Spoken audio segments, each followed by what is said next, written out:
दोस्तों आज की इस वीडियो में बात करते हैं लॉर्ड विलियम बेंटिंक की शिक्षा नीति के बारे में।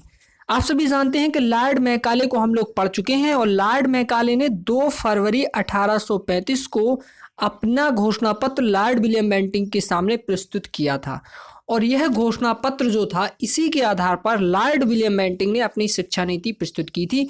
लॉर्ड विलियम बेंटिंक की जो शिक्षा नीति है वो एक महीने बाद मैकाले ने जब 2 फरवरी 1835 को यह घोषणा पत्र प्रस्तुत किया, उसके एक महीने बाद 7 मार्च 1835 कब 7 मार्च 1835 को लॉर्ड मैकाले के घोषणा पत्र को ही शिक्षा नीति के रूप में प्रस्तुत किया था। कब 7 मार्च 1835 को। तो आपको ये बात याद रखनी है कि लॉर्ड मैकाले का जो घोषणा पत्र था उसमें जो सिफारिशें की गई थी उन्हीं सिफारिशों को लॉर्ड विलियम बेंटिंक ने 7 मार्च 1835 में शिक्षा नीति के रूप में लागू कर दिया था। इसको आपको बनाए रखना है।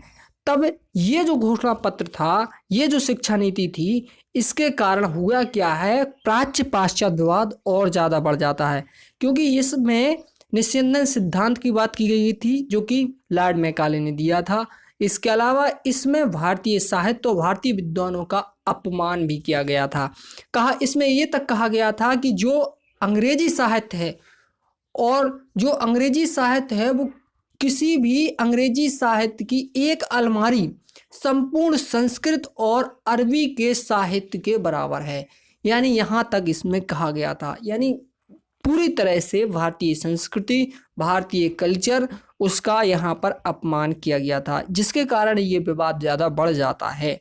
और तुरंत 13 दिन बाद लॉर्ड विलियम बेंटिंक को इस्तीफा देकर वापस इंग्लैंड जाना पड़ता है और नए गवर्नर जनरल उनके उत्तराधिकारी के रूप में आते हैं लॉर्ड ऑकलैंड। और लॉर्ड ऑकलैंड यहाँ पर लॉर्ड ऑकलैंड इसको गंभीर रूप से प्राच्य पाश्चात्य विवाद को बहुत ही गंभीर रूप से लेते हैं और वह 4 साल अध्ययन करते हैं। 1835 के बाद वो 4 साल इसका अध्ययन करते हैं और 1839 में वो है अपना घोषणा पत्र देते हैं। अध्ययन करने पर वो है पाते हैं कि ये जो प्राच्य पाश्चात्य विवाद है, ये जो प्राच्य पाश्चात्य विवाद है मित्रों, इसका जो जन्म हुआ है वो क्यों हुआ है, सबसे बड़ा कारण यही था। और इन्होंने उसका पता लगाया और इन्होंने निष्कर्ष निकाला कि प्राच्य पाश्चात्य विवाद का प्रमुख कारण है कि भारतीय शिक्षा पर धन का खर्च किया जाना। प्राच्यवादी जो हैं वो इसीलिए ये विवाद जन्म ले रहा है कि भारतीय शिक्षा पर धन खर्च कर दिया जाए तो शायद वह शांत हो जाए, ऐसा इनका मानना था। और इन्होंने 24 नवंबर 1839 को अपनी एक शिक्षा नीति प्रस्तुत की, जिसे हम लॉर्ड ऑकलैंड का घोषणा पत्र या लॉर्ड ऑकलैंड की शिक्षा नीति के नाम से जानते हैं। तो आपको तारीख याद रखनी है 24 नवंबर 1839 और सन भी याद रखना है। ये पूछा जाता है प्रसिद्ध प्राच्य पाश्चात्य विवाद का अंत 26 वर्षों बाद होने जा रहा है। क्यों 26 वर्षों वर्ष? 1813 के आज्ञा पत्र की 43वीं धारा से ये विवाद जन्म लिया था। 1833 का आज्ञा पत्र आया तब भी ये विवाद समाप्त नहीं हुआ।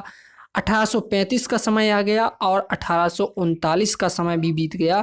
तब 1839 में 24 नवंबर 1839 को लॉर्ड ऑकलैंड ने यह घोषणा पत्र प्रस्तुत किया और जो अपनी प्राचीन संस्कृति है, प्राच्यवादियों के लिए प्राचीन संस्कृति जैसे संस्कृत, अरबी, फारसी, ये जो संस्कृति है इसके लिए 31,000 रुपये अलग से खर्च करने की बात की और 31,000 रुपये अलग से खर्च करने की बात की और इसके कारण यह विवाद समाप्त हो गया।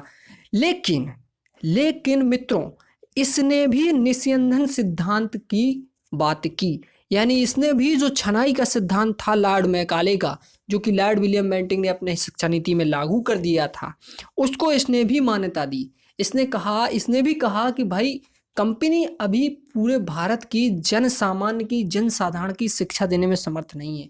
वह केवल उच्च लोगों को शिक्षा देगी। उच्च लोगों को शिक्षा देने के बाद वो जो शिक्षा है धीरे धीरे छन छन कर निम्न वर्ग तक पहुँचती जाएगी। तो इसी को हम छनाई का या छन्नीकरण का सिद्धांत कहते हैं। तो उसने ये कहा कि बहुत से लोगों को ज्ञान देने से अच्छा है कि कुछ लोगों को बहुत सा ज्ञान दे दिया जाए, ऐसा उसने कहा और इसने निस्यंदन सिद्धांत के समर्थक के रूप में कार्य किया। तो इस कारण से हालांकि प्राच्य पाश्चात्य विवाद तो समाप्त हुआ, लेकिन इसका कुछ अंश अभी भी रह गया था।